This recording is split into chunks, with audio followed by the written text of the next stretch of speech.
Is YouTube Premium still worth it? I gotta add the word still in this video, as this is my follow-up video that you can see right here, where I talked about is YouTube Premium worth it? My review 1 week in. Now this video, I'm going to give you my follow-up to my experiences using YouTube Premium, and is it still worth it, as my free trial is about to expire. Hi there, it's Brett Hornby here, and welcome back to my YouTube channel. And I mostly do Calgary sports on my YouTube channel, but I made a video 4 months ago where I gave my initial review of YouTube Premium, and definitely see a lot of engagement considering how many subscribers I have on my channel right now. And hopefully this video would be helpful if you come upon it to make a decision on should I get YouTube Premium, and just give you what I've experienced with it now that my free trial is about up, and will I continue paying for it. Keep in mind that I had 4 months of free trial, as I had an offer from Samsung when I bought my Samsung Galaxy S20 Plus when I upgraded my smartphone this past summer, and I got 3 additional months. As you always at least get 1 month free to try it out. I have seen some offers depending on what product you bought, or maybe a subscription service that you paid for. I've seen trials up to 6 months. I'm not going to complain about getting 4 months for free, but these are some of the features that I've used, and there's others that are available that I have not used. And the one that I'll get out of the way that I have not used yet is you get exclusives. You get YouTube exclusives. I believe the big store, show I should meant to say instead of store, is Cobra Kai. Although I don't watch, I do watch a lot of YouTube, but not particular shows, and I don't watch much TV. And if you're looking at picking up YouTube Premium as, let's say, a replacement to Netflix, or I know in the US there's Hulu and Hulu Plus, it's not exactly a replacement for that. As you know, I'm being more selective on what streaming services that I would subscribe and pay for, as there's many choices out there, but I don't want to be paying for 17 other streaming services. But I have not used the any exclusives. I have not watched any exclusives the whole time that I've had it, but I haven't had any desire. However, there's a couple other features that I would say it is still worth getting YouTube Premium, and it is $11.99 a month as a single, and it is in Canadian dollars. I thought maybe in the 1 week review video that maybe it was in US dollars, and with the exchange rate, if you see the US price, add about 30% to it for the Canadian price. But it is $11.99 Canadian per month, and that includes both the YouTube and YouTube Music, which is another thing I'll talk about. Is if you just want the music subscription, as Google Play Music is apparently being phased out. Don't know when, but it's being replaced to YouTube Music. It is kind of comparable with the Spotify and Apple Music, and I believe I don't think it's still available in Canada, is Pandora, and that if you just want it alone, it's $11.99 a month for both, but it's $9.99 a month for just the music option.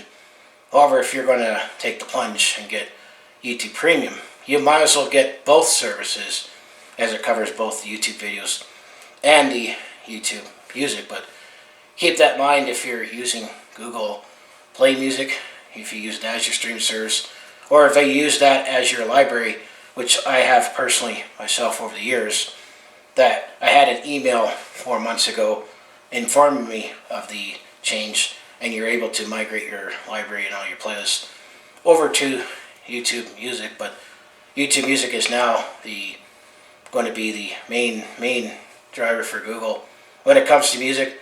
And also, they have, if you Google online, you can actually find a desktop manager where you can do that to upload your music and use your playlists. But the two big keys, and maybe 3 that I can say, or 2.5, is the big reason why YouTube Premium has been worth it, is you get rid of the ads. You don't have to deal with any more ads, and you don't realize until it's gone on how annoying ads could potentially be. If you watch any ads at the beginning of the video, or if it's a longer video in the middle, especially if it comes to a intense part, depending on the video you're watching, or if you're watching, I mostly watch sports recaps, and it always gets in the middle of the video, and then suddenly there's bang, there's an ad. You get to bypass that. You get no ads, and you don't realize how much it is until it's gone, and it's refreshing. I mean, obviously there's skippable ads, and others are non-skippable, and others, you either have to watch a couple ads, 30 seconds. That goes bye-bye. But you still get to throw a creator a bone and separate, give them their ad revenue instead of the ad revenue. You get it from when you pay with your YouTube Premium. And apparently it pays a little more than the ads as well. So you get to still support creators on this platform. So the big one is no more ads, both with YouTube and videos as well as music, as you can have unlimited skips, and you don't have to listen to some songs and then suddenly listen to some clothing ad or car ad, or you all of a sudden get a big explosive action movie ad or something just throwing out there. You get to bypass all that. The second one, which I also mentioned in my 1 week review, that is definitely great, and it's also a much nicer feature when you realize you have it, is you can watch it in the background. That's the also nice thing, especially if you're listening to, let's say, a podcast, or if you're listening to a video that you don't necessarily need to watch it and see it, just have in the background, or if you're listening to a past live stream or a current live stream, is you can watch the video in the background. You can either have the mini player on your screen, either your smartphone or tablet, and you can do something else. I know some ads or applications you're allowed to split screen it, but I think it's even better they can have it in the background.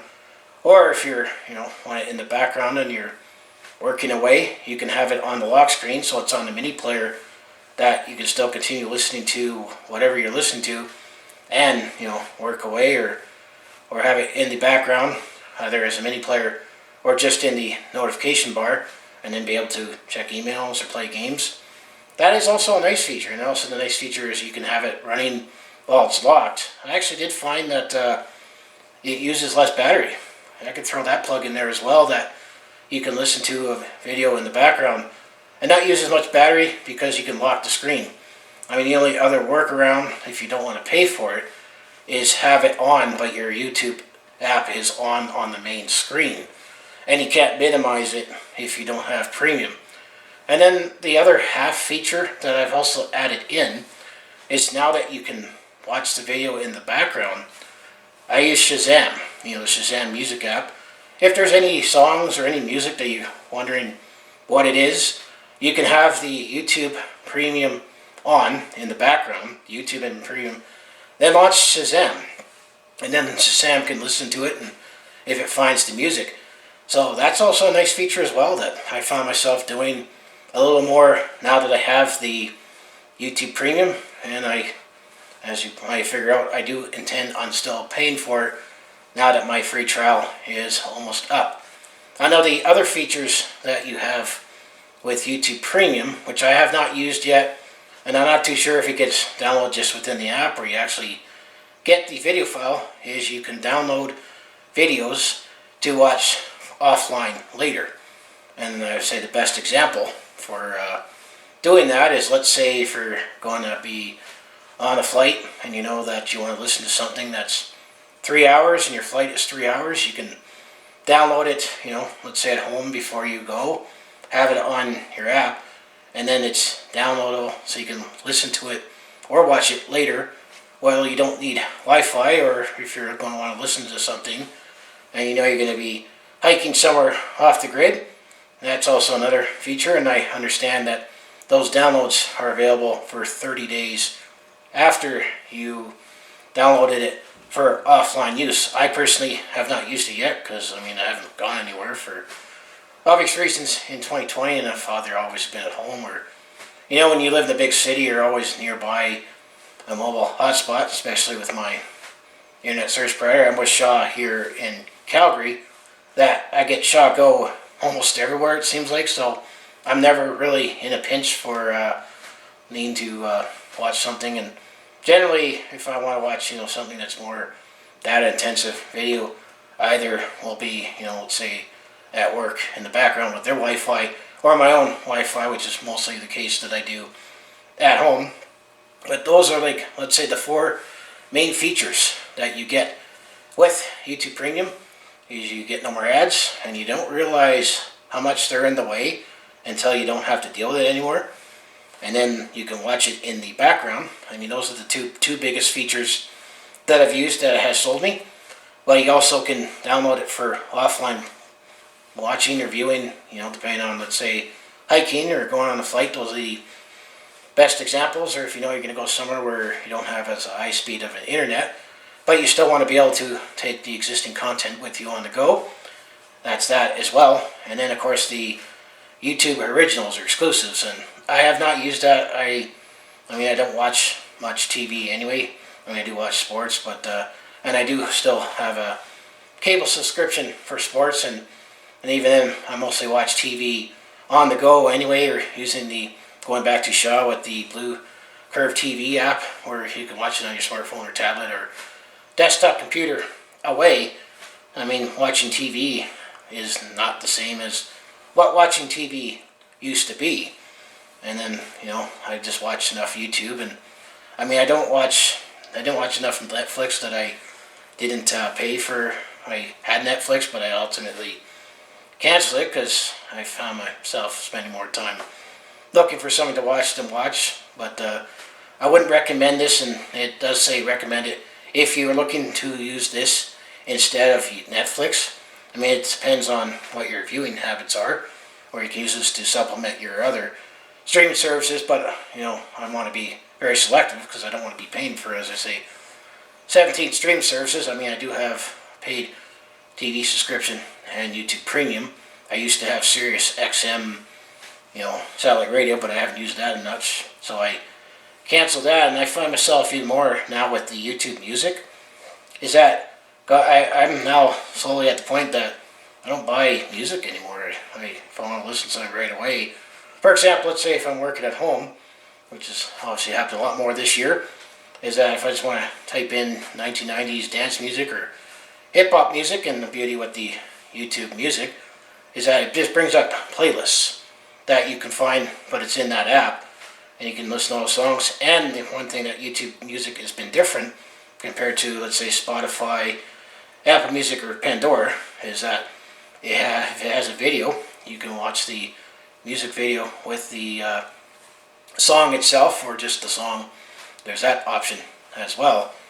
The other pricey plans with YouTube Premium, as you know, with this being the holiday season, maybe this could be a gift idea that you can give to someone or your family.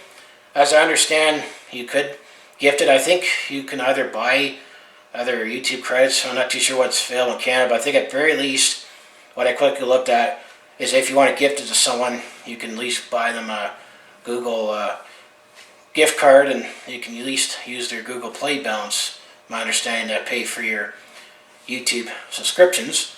But if you just want the music, it's $9.99 a month, or the premium, which includes the videos on YouTube and music, it's $11.99 a month, which is the standard subscription. But if you're a student, you get a little discount, as that there's a student plan. If you verify that you're a student, there's a $6.99 per month plan, and then there is a family plan. So if you're, let's say, you want to look an idea for a gift for the whole family, and if your whole family likes to watch YouTube, that you can have a family member to manage the whole account for $17.99 a month. You can have up to 6 users on the same household. So you could say the wife, the kids, the husband, wife, kids, dog. Sometimes dogs like to watch TV, and they can watch videos and not get interrupted with a cat ad or a dog food ad, and the dog gets bonkers. Just throwing that out there hypothetically, but this also could be a cheap gift idea if you're really struggling for someone, that you can gift them a subscription to YouTube Premium. And as I say, I think it is worth it. the $12 a month that I'm going to pay, just on the concept of having no ads and being able to play it in the background.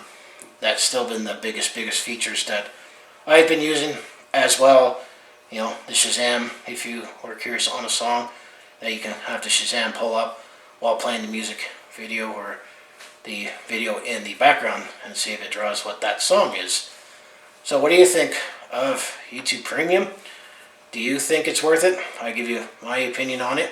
Obviously, from my 1 week review video, I'm going to say thanks for all the engagement on there, and hopefully it helps you on making a decision if you're on the fence and if you're going to take a plunge. But at worst, you get 1 month free trial, but I got 4 months with the Samsung offer when I bought my Samsung Galaxy S20 Plus back in the summer, and I was given that offer, and I couldn't pass it up because I watch and create YouTube videos, and I am going to keep YouTube Premium.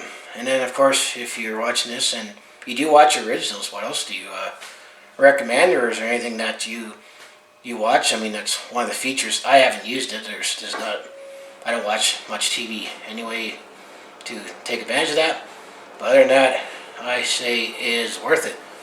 So as I say, if you want to follow along with this Calgary sports fan's journey, home of the Flames, Hitmen, Roughnecks, and Stampeders, I mostly do talk Calgary sports on my YouTube channel.